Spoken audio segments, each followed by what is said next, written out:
سلامتنا تقبلوا أبرحكم قربان كينكم نمدبات ناتنا تيبين مكتتال تداليهم زلخم كبران تخطاتلتنا كمي تخونوا نلوم خا أمتاتا هايمانوتات أبمرب ملاش زبل تحستو حيزنا لكم قريبنا لنا كم تقول لكزي نبلو لايك شير كومنت أيتو بدو نابلنا الجنبار مدبنا خنجمر أمتاتا هايمانوتات أبمرب ملاش ሕብረተሰብ ኤርትራ ኣዝዩ ስልጡን ዝኾነ ክብርታትን ባህላዊ ልምድታትን ዝነበሮ ህዝቢ እዩ ዝነበረ ንነዊሕ ዘበናት ድማ መሰረት መንነቱ ዝኾነ ባህሉን ክብርታቱን ዓቂቡ ዝጸንሐ ህዝቢ እዩ ኣብ ውሽጢ ሕብረተሰብ ድማ ነናቶም ቋንቋን ኣነባብራን ዘለዎም 9 ብሄራት ኣለዉ ህዝቢ ኤርትራ ካብቶም ቀዳምነት ንእምነት ክርስትና ብዓብዪ ድማ እምነት ምስልምና ብመንገዲ ሰሓባ ዝተቐበለ ምዃኑን ይፍለጥ ቅድሚ ኤውሮጳዊ መግዛእቲ ማለት ቅድሚ መግዛእታዊ ጣልያን ምድረ ባሕሪ ሃይማኖታት ክርስትናን ምስልምናን ቅድሚ ነዊሕ ዝሰረፁ እምነታት እዮም ዝነበሩ ኦርቶዶክስ ተዋህዶ ሃይማኖት ኦርቶዶክሳዊት ተዋህዶ ቤተክርስቲያን ኤርትራ ማለት እታ ብ330 ዓመተ ምህረት በሐዋርያዊ ስብከት ማለት ቅዱስ ፍሬምናጦስ አቡነ ሰላማ አባ ከሳተ ብርሃን በወግዒ ተመስረተት ኦርቶዶክሳዊት ኤርትራ ናታ ፍሉይ ናይ ዘመን ኣቆጻጽራን ናይ ገዛእ ርእሳ ፊደላትን ዘለወያ ሃብታም ታሪኽ ዘደነቑ ገደማትን ኣድባራትን ብዋጋ ዘይሽነን ቅርስታትን ማዕልያ ዘይብሎም ብራናዊ ጽሑፋትን ዓቂባ ጸንሐት ታሪኻዊት ቤተክርስቲያን እያ ኣብ ታሪኽ ህዝቢ ኤርትራ ድማ መንፈሳዊ ባህላዊ ማሕበራዊ ቁጠባዊ ስነፍልጠታውን ሃብታም ኣበርክቶን ሰፊሕ ተሳትፎን ጸኒሕዋን ኣለዋን ኦርቶዶክስ ተዋህዶ ሃይማኖት ብወግዒ ኣብ ምድሪ ሓበሻ ማለት ኤርትራ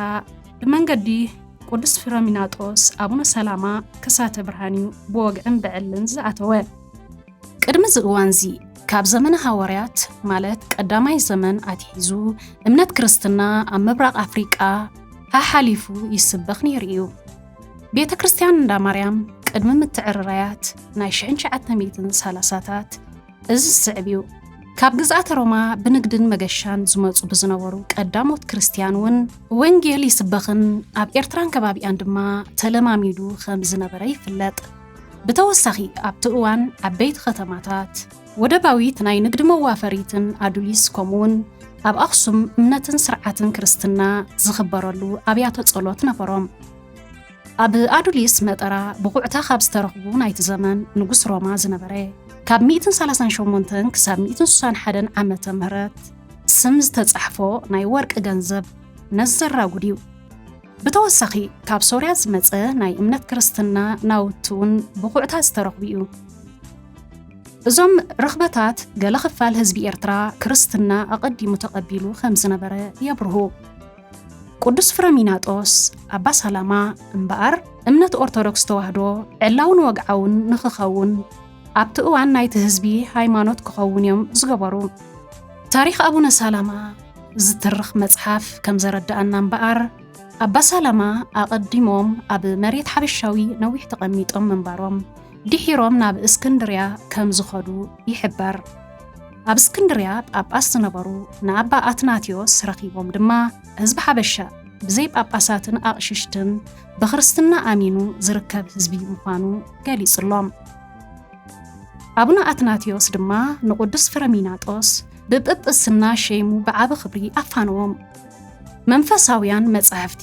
ንስንክሳራት ኦርቶዶክሳዊት ቤተክርስቲያን ከም ዝገልጽዎ እቲ እዋን ብዘመነ መንግስቲ ኣብርሃን ኣጽብሃን ከም ዝነበረ ይትርቑ ኣብ መሬት ሓበሻ ምስ በጽሑ ድማ ኣብ ኩሉ ቦታታት ክርስትና ብሰላም ሰበኹሞ በዚ ድማ ኣቡነ ሰላማ ተባሂሎም ተጸውዑ ኣቡነ ሰላማ ኣብ ግብፂ እስክንድርያ 5 ዓመት ጸኒሖም መዓርግ ጵጵስና ተሸይሞም እዮም ዝመጹ ካብ መሬት ሱዳን ጀሚሮም ስብከታቶምን ትምህርታቶምን እናሃቡ ኣብ ሰሜን ኤርትራ ምስ በጽሑ ነዊሕ ብምጽናሕ ብዝግባእ እምነት ክርስትና ኣተኣታቱ በዛ ኣገባብ ድማ እምነት ኦርቶዶክሳዊት ተዋህዶ ሃይማኖት ዕላውን ዓብላልን ሃይማኖት ክሳዕ ዝኸውን ኣብ መላእ ሃገር እናዘሩ ጳጳሳት እናሸሙ ነፍሲ ወከፍ ዓዲ መራሒ ሃይማኖትን ቤተክርስቲያናትን ንኽህልዋ ብሰፊሑ ተሰሪሑሉ እዩ ሃይማኖታውያን መጻሕፍትን ናይ ጸሎት መጻሕፍትን ድማ ምስተሓጋገዝቶም ኮይኖም ካብ ቋንቋ ግሪክ ናብ ቋንቋ ግዕዝ ተርጊሞሞ። ቋንቋ ግዕዝ ድማ ካብቲ እዋናት ሒዙ ብዝለዓለ ናይ ኦርቶዶክስ ተዋህዶ ቤተ ክርስቲያን ቋንቋ እናኾነ መጸ። ኣብ ኤርትራ ኣብ ዝተፈላለየ ከባቢታት ክሳዕ ሎሚ ብስም ኣቡነ ሰላማ ዝፍለጥ ዓድታትን ገዳማትን ድማ መርኣያ ንሶም ኣብ ምስፍሕፋሕ ተዋህዶ ሃይማኖት ዝገበርዎ ኣስተዋፅኦ እዩ። ብድሕሪ ኣቡነ ሰላማ ዝነበረ ዘመናት ብዙሓት መነኮሳትን ሰበኽትን ናብ ኤርትራ ከም ዝመፁን እምነት ክርስትና ከም ዝሰበኹን ገዳማት ከም ዝመስረቱን ኣብ ታሪኽ ተዋህዶ ሃይማኖት ንታሪኽ ገዳማትን ሰፊሩ ይርከብ። ካብዚኦም ኣባ ዮሃንስን ኣባ ሊባኖስ መጣዕን ተጠቀስቲ እዮም።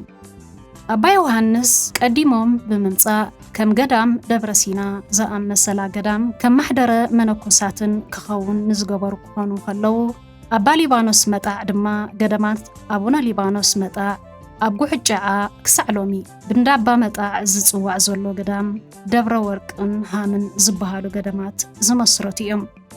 እዚ ጥንታዊ ሃይማኖት ተዋህዶ እምበኣር ብኸምዚ ኣገባብ ኣብ ሃገርና ተኣታትዩ ከም ዘስፋሕፈሐ ብዙሓት ተኸተልቲ ዘለዎ እምነት ኮይኑ ከም ዝቐጽልን ክንርዳእ ንኽእል።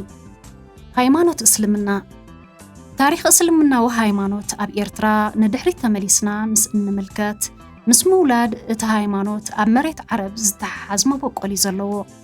ኤርትራ ምስ መካ ዘለዋ ቅርበት ቀንዲ ረቑሒ ቀዳመይቲ ተቐባሊት ሃይማኖት እስልምና ክገብራ ዝኽኣለ ምዃኑ ኣብ ብዙሓት ናይ ታሪኽ ጽሑፋት ሰፊሩ ንረኽቦ። እስልምና ሃይማኖት ካብቲ ንመጀመርታ እዋን ናብ ምድረ ባሕሪ ዝተቐልቀሉ ኣብ ዝተፈላለዩ ዘመናት ብዝነበሩ ዝተፈላለዩ ታሪኻውያን ክስተታት እናስፋሕፈሐ እዩ ኸይዱ።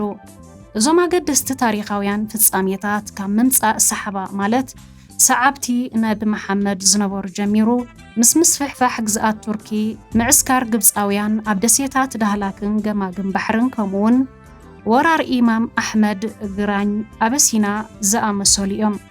እዞም ተዘከርቲ ታሪኻውያን ምዕባለታት እስልምና ኣብ መሬት ናይ ሎሚ ኤርትራ ንኸስፋሕፍሕ ዝዓብየ ተራ ዝነበሮም እዮም።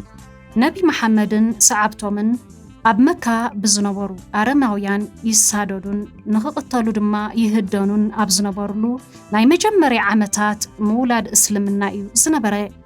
እዚ ማለት ብ1615 ሓባራዊ መዋእል ነቢ መሓመድ ንገለ ካብ ሰዓብቶም ካብቲ ዝነበረ ቅትለትን ግፍዕን ከምልጡ ናብ ምድሪ ሓበሻ ከም ዝሰደድዎም ይፍለጥ።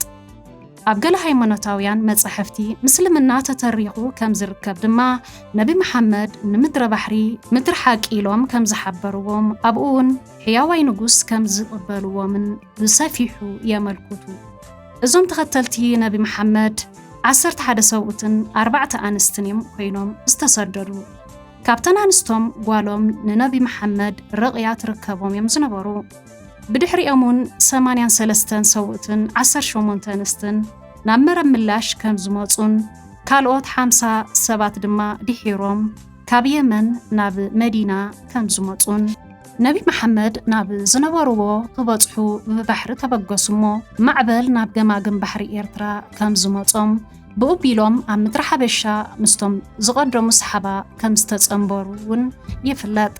መስጊድ አልሰሓባ ኣብ ምጽዋዕ እዚ ኣብ መበል 7ይ ክፍለ ዘበን ብሰላም ናብ ኤርትራ ዝኣተውሉ እምነት እስልምና ዓበይቲ ቅርስታትን ኣስራትን ይርከብዎም።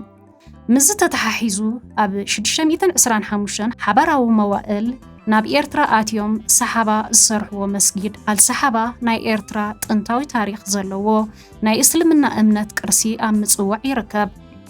ምስ ምጅማር እቲ እምነት ኣብ 615 ዓመተ ምህረት ናብ ኢትዮጵያ ዝኣተው ተኸተልቲ እምነት ሃገርና ንሃይማኖት እስልምና ተቐቢላ መጽለሊ ዝሃበትን ብሰላማዊ መንገዲ ዝዝርጋሕ ዝፈቐደትን ፈላሚትን ታሪኻዊትን ሃገር ይገብራ።